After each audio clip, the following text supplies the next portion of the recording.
నమస్తే అన్న. నమస్తే అన్న. మరి రాజ్యసభ గురించి ఏం మాట్లాడతావు? సినిమా కోసమా మేము మాట్లాడుకోవడం మంచిదన్న. ఎందుకంటే ది రాజాసాబ్ టైటిల్ చాలా బాగుంది. ఆ సినిమా స్టార్ట్ అయిన తర్వాత 2-3 వింటేజ్ లుక్లు వచ్చాయి, అది కూడా చాలా బాగుంది. ఇక తర్వాత చూసుకుంటే సినిమా ఎక్కడికో వెళ్తుందని చూస్తున్నాం, ఎక్కడికి వెళ్తాం కూడా అర్థం కాలేదు.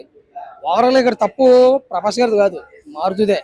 ఇందులో ప్లస్ ఉన్న మైనస్ ఉన్న మారుతికి ఇచ్చారు, క్రెడిట్ అంతా మారుతికి ఇచ్చారు.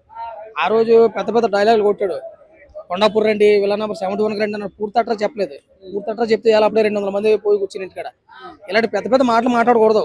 దానికి తోడు ఆ రోజు ఫ్రీ ఈవెంట్ షోలో కాలర్ కోసం ఎన్టీఆర్ గెలుక్కున్నాడు. సరే ఎన్టీఆర్ గెలికినా కానీ ప్రభాస్ గారి కోసం అభిమానం ఉంటది కదా, చూద్దాం కదా అని వచ్చాం. సినిమా మొత్తం పడుకోబెట్టాడు. ప్రభాస్ లుక్, ప్రభాస్ స్వాగ్ తప్ప సినిమా ఏమి లేదు. 3 హీరోలు పెట్టాడు. ప్రభాస్ పక్కన 3 హీరోలు కదా, ఇంకో 2 హీరోలు ఉన్నా సరిపోతుంది. 5ని పెట్టచ్చు, ఎందుకంటే ఆ కటౌట్ అలాంటిది. ప్రభాస్ అంటే ఒక రాజు, ప్రభాస్ అంటే ఒక బాహుబలి, ప్రభాస్ అంటే ఒక సలార్. అంత ప్యారెంట్ స్టార్ నీకు అప్ చెప్తే నువ్వేం చేయాలా? దానికి తగ్గ సినిమా తీయాలా? పర్ఫామ్ చేస్తే ఇందులో ఫ్యాన్స్ ఎంత వచ్చారు నిజంగాను. సినిమా మన ప్రభాస్ తగ్గ కటౌట్ సినిమా అయితే కాదు, 100% చెప్తున్నాను. ఏదో పర్వాలేదు, ప్రభాస్ కోసం 1 టైం వాచబుల్ మూవీ. అది కూడా అయితే కష్టం మీద అనిపించింది. 3 గంటల 9 నిమిషాలు ఇది సినిమా.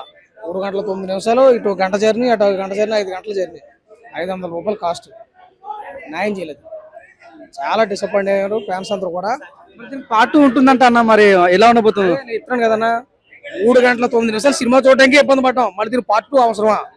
నా ఒపీనియన్. ఇప్పుడు వచ్చిన ప్రతి డైరెక్టర్లు చేసిన పని ఏంటంటే సినిమా తీసేస్తున్నారు, లాస్ట్ లో ఏదో కంక్లూడింగ్ కోసం పార్ట్ 2 అని ఇంటిచ్చి వదిలేస్తున్నారు. సినిమా బాగుంటే పార్ట్ 2 తీద్దాం, సినిమా పోతే ఆపేద్దాం. ఎందుకంటే నీకు ఒక పార్ట్ మీద కాన్సన్ట్రేట్ చేయండి. ఒక పార్ట్ తీస్తే మేము వద్దంటున్నావా? ఏం వద్దంటలేదు కదా.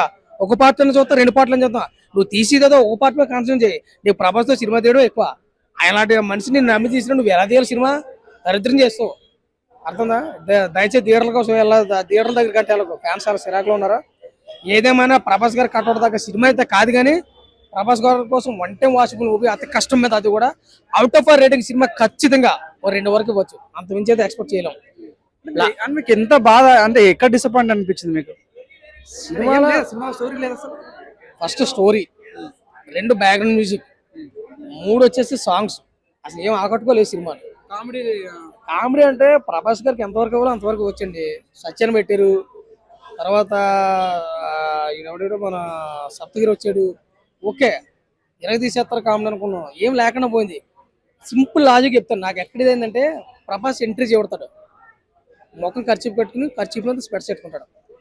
అక్కడ ఎవడో ఒక అమ్మాయిని ఏడిపిస్తాడు. మనోడు చిన్న ఫైట్, ఒక కాలుతో తన్ను తిరుగుతాడు. వెంటనే పాట ఏమైనా సింక్ ఉందా? మధ్యలో ఒక పాట ఎక్కడ వస్తుంది, ఆ పాటకి వచ్చే సీన్కైనా సింక్ ఉందా? అది దేనికి సంబంధం లేదు. 1 కోటి రూపాయలు పట్టుకుని హోటల్లో కడుగుతుంది. 1 కోటి రూపాయలు పట్టుకుని వచ్చినప్పుడు ఎక్కడి నుంచి వచ్చింది, ఎలా వచ్చింది? ఆ క్రొకడైల్తో ఫైట్ పెట్టాడు, అది నువ్వు కావాలని పెట్టింది తప్ప ఆ న్యాచురల్గా వచ్చిన ఫైట్ కాదు అది. క్రొకడైల్లో ఫైట్ ఎలా క్రియేట్ చేస్తాం మనం?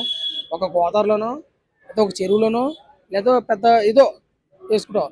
ఒక ఇంట్లో ఒక నీరులో చేసి దాంట్లో అంటే ఇమాజినేషన్ హిప్నటైజేషన్ చేసావు, ఏది అనుకున్నా కానీ. అసలు ప్రభాస్ని అంటే ప్రభాస్ గారి కెరీర్లో ఆదిపురుషు ఎంత డిజాస్టర్ అయితే అయిందో దానికి భిన్నంగా అనిపించింది సినిమా.